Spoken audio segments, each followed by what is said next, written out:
Welcome, Ego Hackers. This is CS Joseph here with csjoseph.life, and welcome to the members-only live stream. Before I answer some of these questions, obligatory sip of San Pellegrino.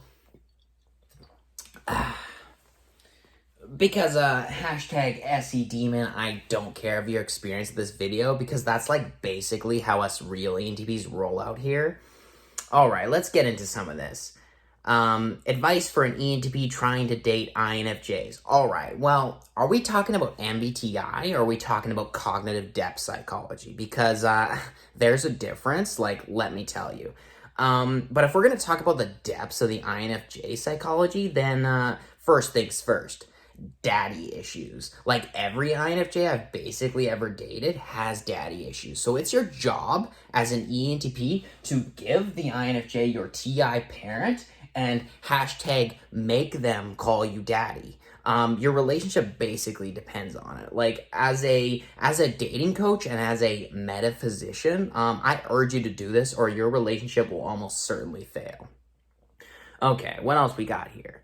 Should an INTP learn martial arts? Yes, but they have to learn it from an ENTP. You see, a lot of people don't know this, but I'm actually a black belt in Kung Fu. You know, I like to talk about the four sides of the mind, but what people forget is there's 4 different ways I can whoop your ass, too. You know, so if, like, talking with famous people or flow state ever pulled up, you know, it'd be like, I'm so sorry. I don't want to scare anybody. You know, respect to my former mentor, Song Undong. That was back in my Highlands of China days. He taught me everything I learned about Kung Fu, you know. I talk about a lot of mentors, but, you know, he was a very important one that I don't always talk about. You know, I poked him on Facebook, but he hasn't gotten back to me. But, you know, maybe we can do a video together in the future and talk about martial arts and what ENTPs bring to the table for INTPs in regards to learning such a thing. Okay, what else we got here? When are you going to debate TWFP? It's like people always talk about this. Like, when are you going to debate host Eric? When are you going to debate talking with famous people? It's like, and I'm like, where am I going to debate him from? My private jet? Am I going to debate him from my Lamborghini when I'm on the way to the nightclub? Like, what?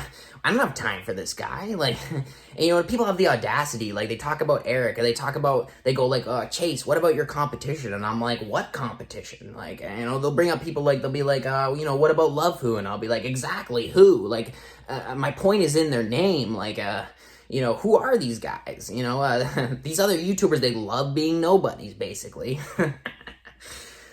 Listen, I'll cut Nathan Glass some slack because, you know, like on some low-key stuff, like I basically mentored him, you know, like, you know, you see him talking about this Robert Greene stuff and the, you know, the 48 Laws of Power, and he even talks about social engineering. Like, I'm the OG of this stuff. Like, who do you think taught him all that? Like, I social engineered Nathan Glass, if you want to be honest about it.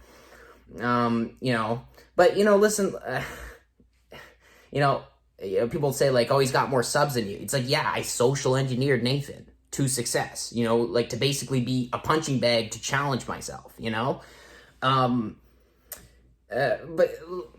I'll cut Nathan some slack because, you know, here's the thing. Like, I'll even call Nathan up sometimes and I'll be like, you know, Nathan, you know, how many TWFPs you got? And it's like, you know, once you get to the big boy leagues like me and Nathan, you kind of just start measuring stuff in TWFPs. You know, it's like centimeters on a ruler. It's like, how many TWFPs you got? How many you got stacked up there, buddy?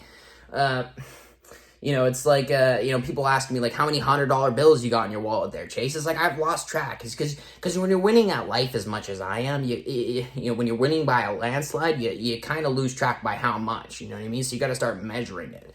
Anyways, moving forward.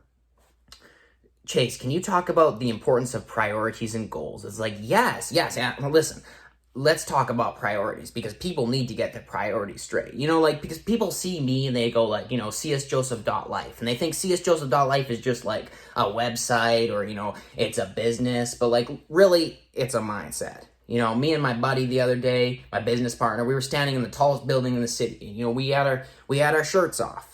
You know, nothing weird going on. We had our shirts off, you know, and we were rubbing $100 bills on our nipples. Because csjoseph.life is a mindset, you know, yeah. And you can learn that mindset from me. People, everyone wants to, we're talking about priorities here and goals, but like, everyone wants to spend all their time talking about COVID-19, but no one wants to talk about the 19 slots left in my typing service this month. Like, people need to get their priorities straight. Like, I can help you.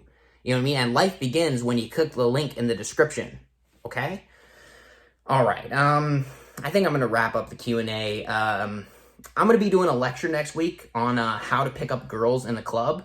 Now, listen, you can learn it from me, or you can go and learn it from, like, the virgins over at Flow State. Or, you can learn it from, like, a real stud like me. Like, you want to talk about a stud, talk about, like, my INTJ shadow days. I spent 10 years in there. You want to talk about a stud? Well, that was me back then, you want to talk about a puss slayer. Anyways, catch me next week at that lecture.